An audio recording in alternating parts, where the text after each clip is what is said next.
Howdy, folks. It's your old pal, David Cobb. I had the honor of serving as the campaign manager for Jill Stein and Ajamu Baraka, was the Green Party nominee for president in 2004, and I consider myself a straight-up nonviolent revolutionary.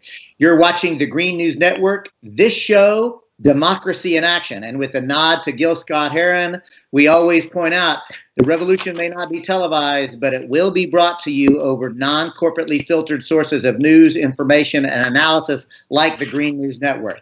This is a very special program for me because I'm being joined by a kick-ass organizer, a personal friend, Ursula Rozum. Ursula, welcome to the Green News Network and Democracy in Action. Hi, I'm so excited to be here. Thank you, Ursula. So your pedigree in the Green Party is quite long. Your sort of portfolio as a social change agent is long, but I want to cut to the chase. So you've been a campaign manager in local elections. You've been the secretary for your local Green Party. You are currently the secretary for the Green Party of New York State. But this conversation is in your capacity as the upstate New York coordinator and outreach director for the Campaign for New York Health. So let's jump right into that. Tell us what the Campaign for New York Health is all about.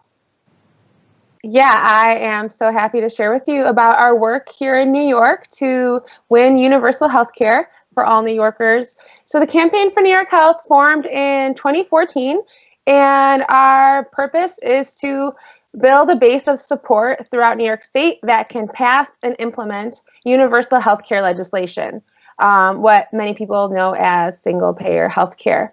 And we have a bill in our state house called the New York Health Act. It's been around since the 90s, but it didn't really go anywhere for many years. And it was really a slow but intentional organizing process that brought us to a point where the New York Health Act now has passed the lower house, the assembly, 3 years in a row.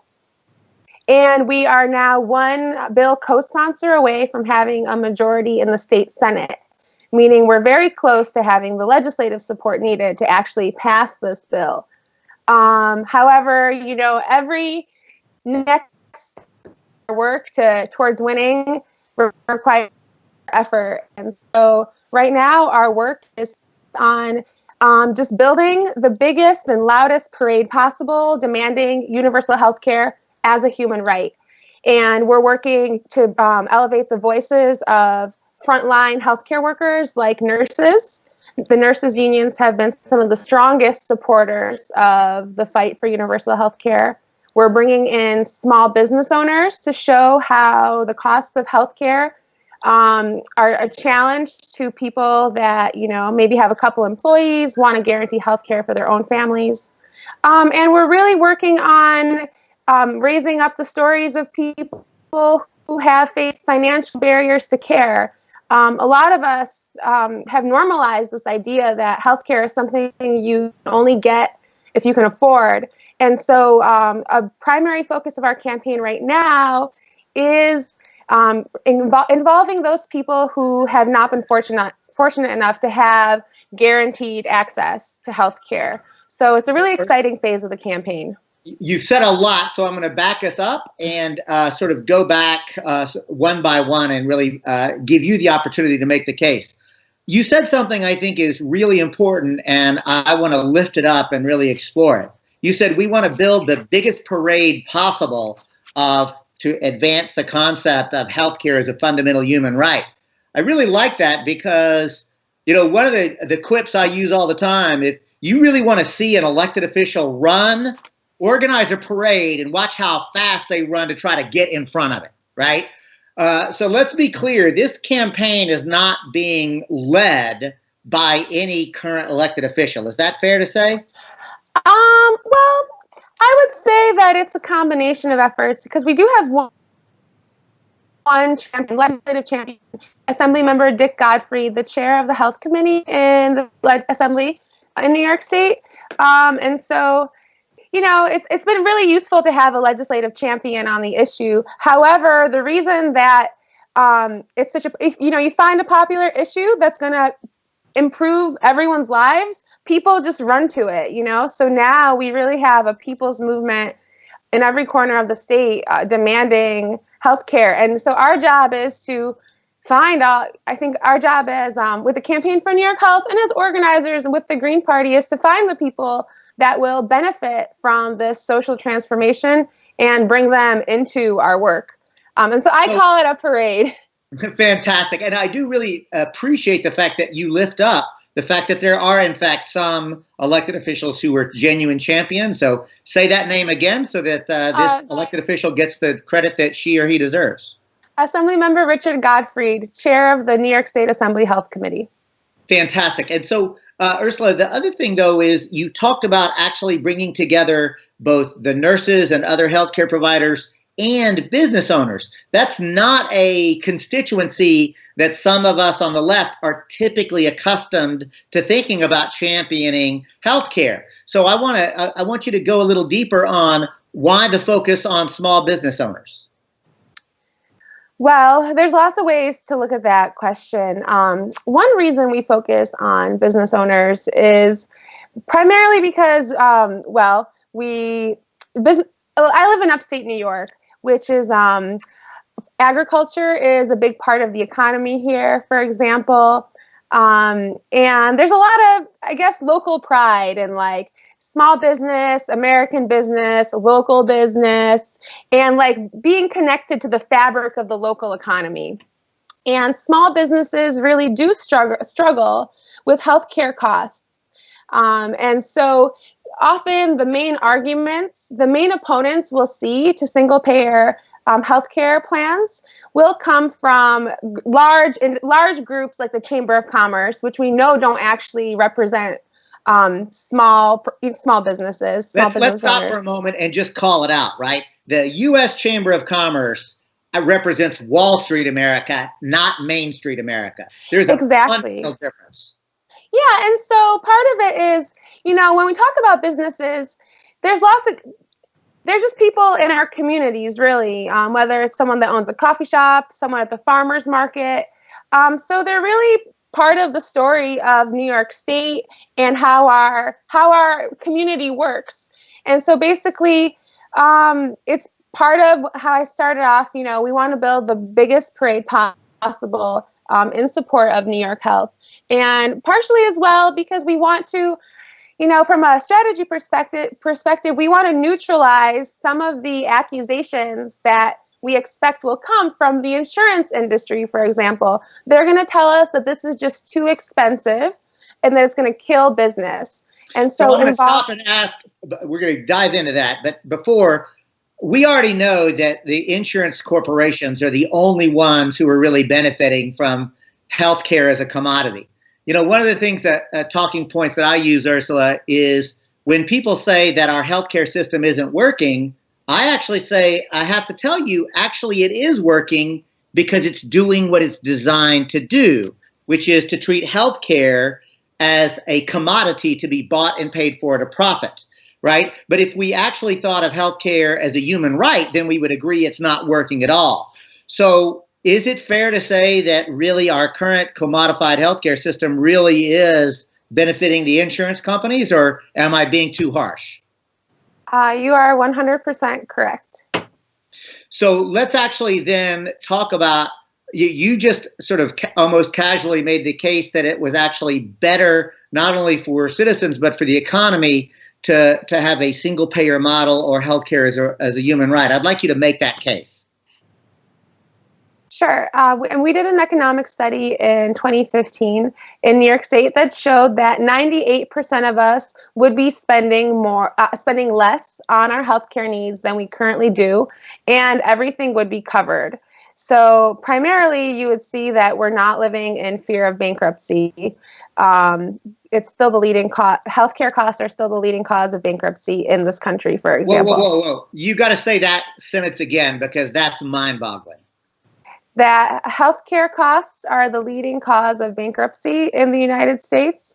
And more than half of people that file for bankruptcy actually had insurance at the time of their illness. So, I mean, it's, we talk about the uninsured, and then there's also people who are underinsured, people that avoid care, people that go bankrupt because of healthcare bills. Like this is, it's a really hard number to quantify.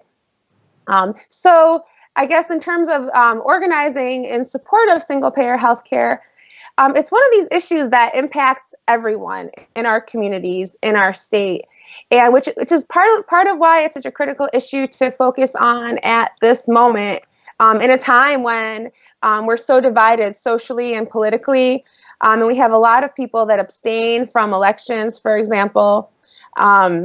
And I don't know how far to get into analyzing the 2016 election results. You go. Well, dissatisfaction with the Affordable Care Act, which kept insurance companies at the center of healthcare financing and healthcare, standing in the way of healthcare delivery. That's a lot of what fueled, distrust and resentment of the Democratic Party and Hillary Clinton, who was trying to defend the Affordable Care Act. Meanwhile, Trump was able to campaign on a message that healthcare is unaffordable in this country. And the only way really to bridge that gap politically is to talk about healthcare access and fairness in healthcare. And the only way to do that is to have a universal public program. Vox, a couple weeks ago, published a story about Trump voters supporting single-payer healthcare. And the primary reason stated was due to fairness. They just were familiar with the Canadian system, and this idea that healthcare should be fair really resonated with folks who maybe drift to the right a little bit because they have been so crushed economically in the system and have lost hope.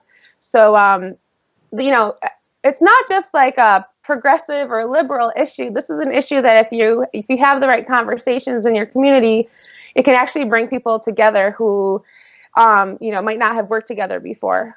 Fantastic. So, folks, you're listening to the Green News Network, this program, Democracy in Action. I'm your host, David Cobb, every week here, Mondays, 5 p.m. Pacific, 8 p.m. Eastern. Today, our guest is Ursula Rozum of the Campaign for New York Health. She's also a longtime Green Party activist and organizer. And I'm going to open it up to encourage you to ask questions or make comments on the comment section.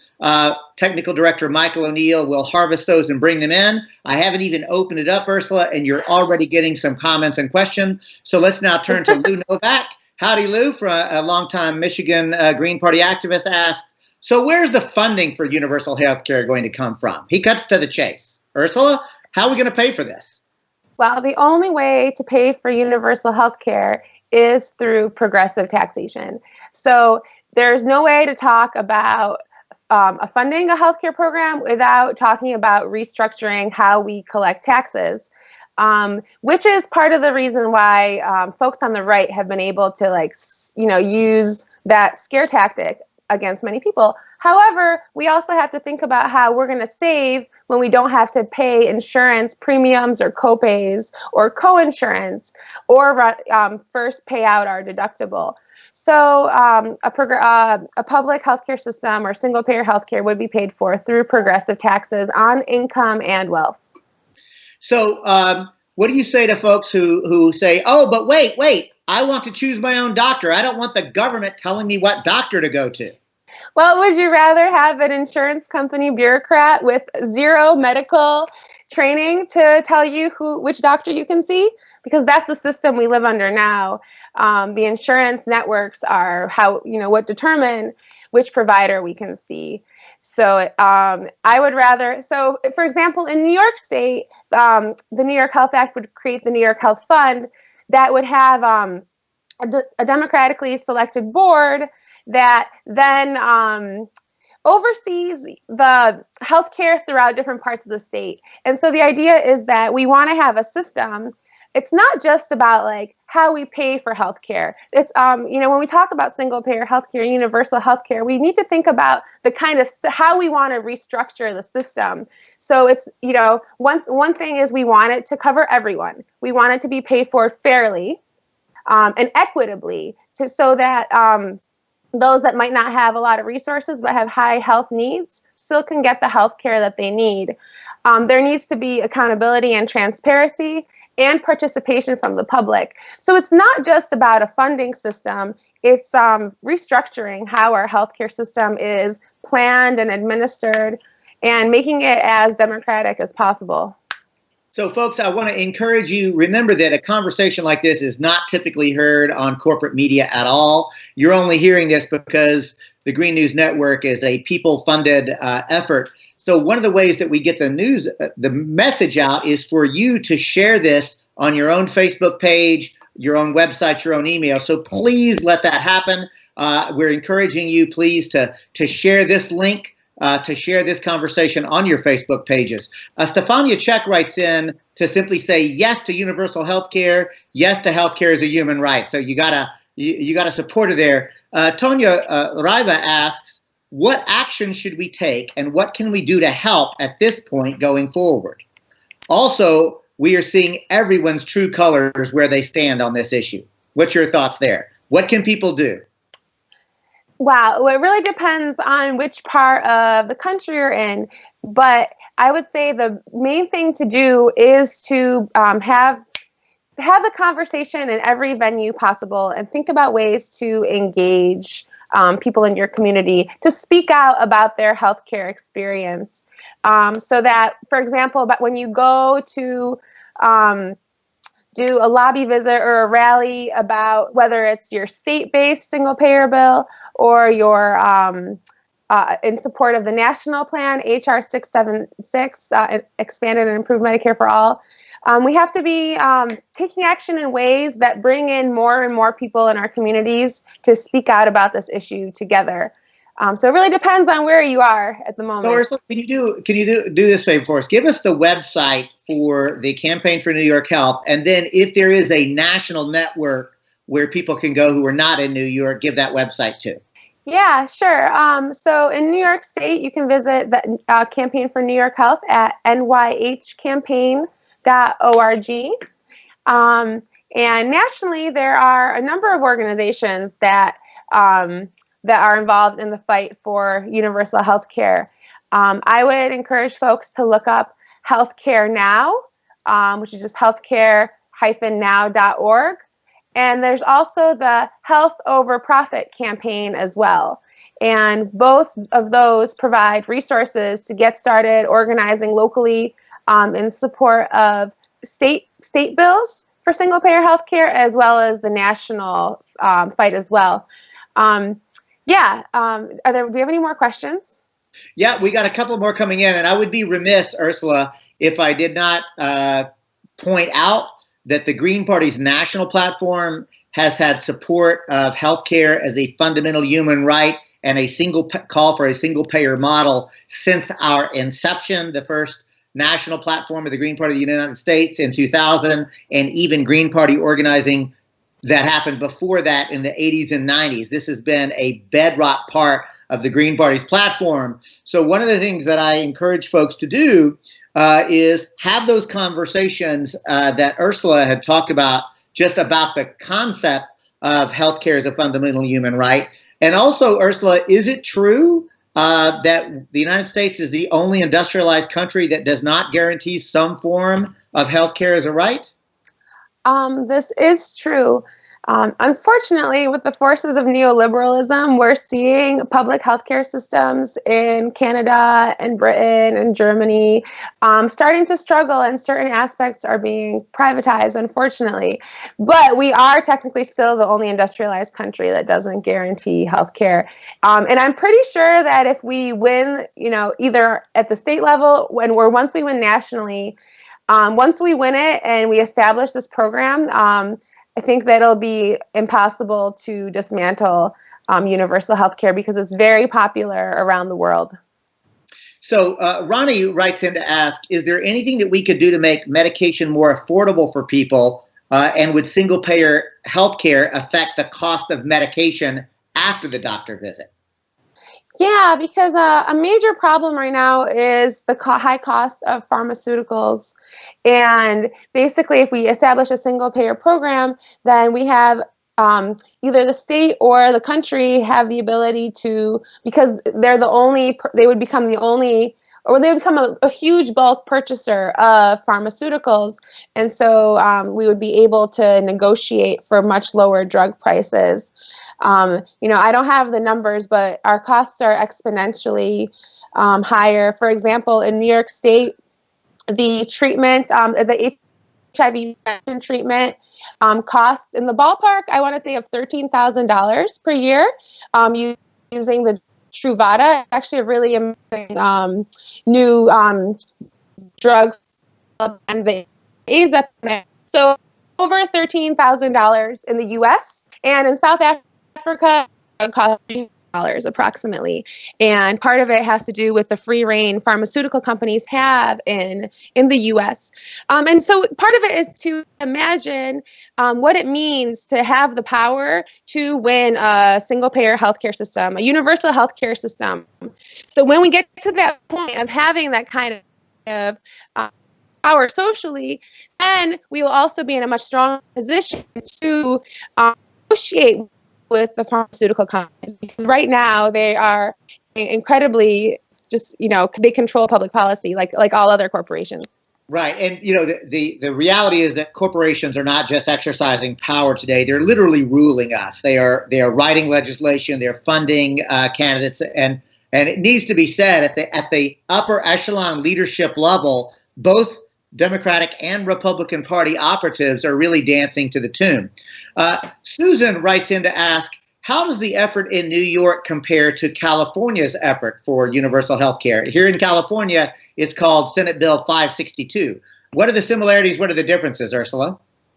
Well, it's interesting is a campaign that we hear from a lot here in New York, because my understanding, just the folks in the National Nurses United and the California Nurses Association and the New York Nurses Association, my understanding is that they communicate amongst each other about how their state-based single-payer campaigns are going. And so, for example, here in New York, the nurses have been the most consistent and, I would say, financially generous supporters of organizing in support of single-payer healthcare. And it's the same nationally and in California.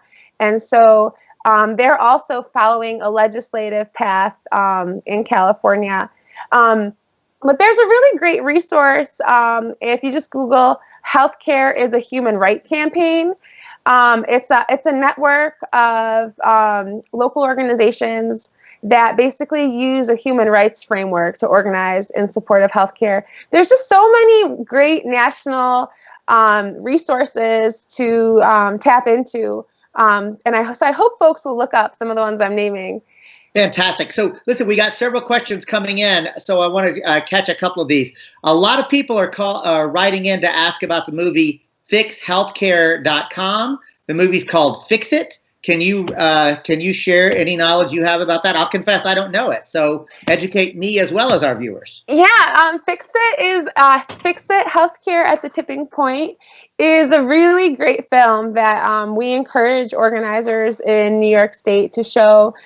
There's a full-length film version, and I believe a version that's about 30 minutes, and it makes the economic case for a single-payer healthcare system. So Fix It.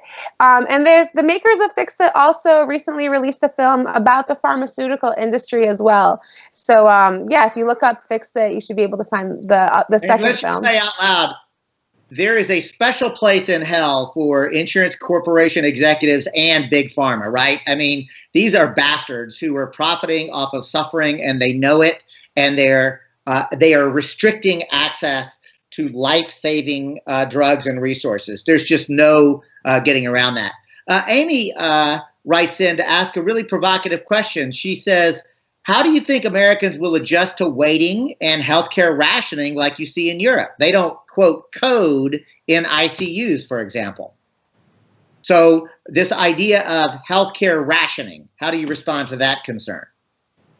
Well, for one thing, healthcare is already rationed in the United States.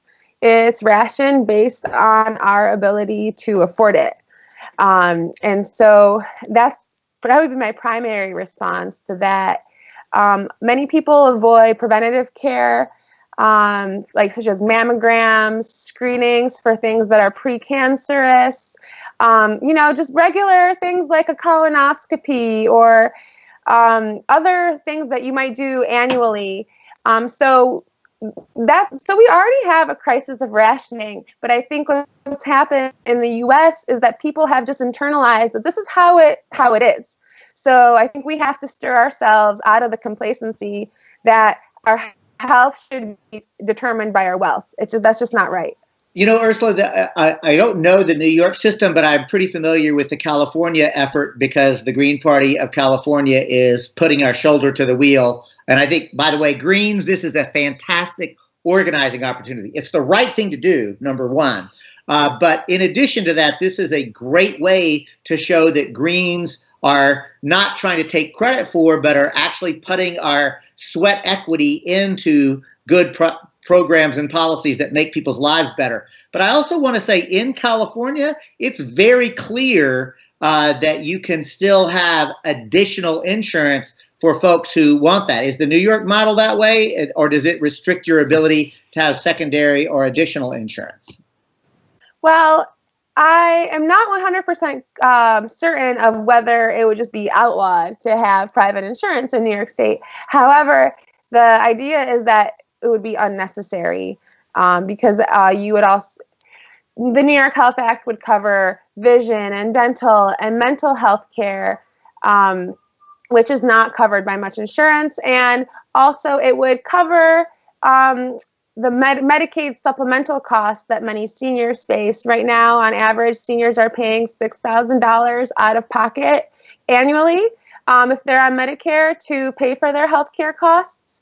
So, you know, that wouldn't be necessary anymore. So New York Health would basically remove the need for any extra insurance. Colleen writes in to ask, would universal health care negatively affect current medical professionals' earnings? I can't answer that question either, but I think a great resource is the national organization Physicians for a National Health Program. And some of the studies they've compiled have shown that over 50% of healthcare professionals and doctors support a universal single-payer healthcare program. Is it a majority now? Because I remember when I first started working on this issue, it was definitely below a majority. Did I hear you correctly? The most recent number I saw was 59%, but I would say if you check out Physicians for a National Health Program, they will have the most updated numbers. I mean, I have heard doctors that work in more high-earning specialties that they are concerned about reimbursement rates for doctors. However, right now, it's the doctors who work with the most vulnerable populations and in the most necessary preventative care, like internal medicine or mental health. These are the doctors that right now are in the highest demand and have the lowest reimbursement rates. And they're the ones that most frequently see Medicaid patients. And so the idea is that doctors would be able to negotiate with New York for adequate reimbursements. But right now, yeah, I mean, some doctors do oppose it, but a lot, you know, it's one of those things that depends.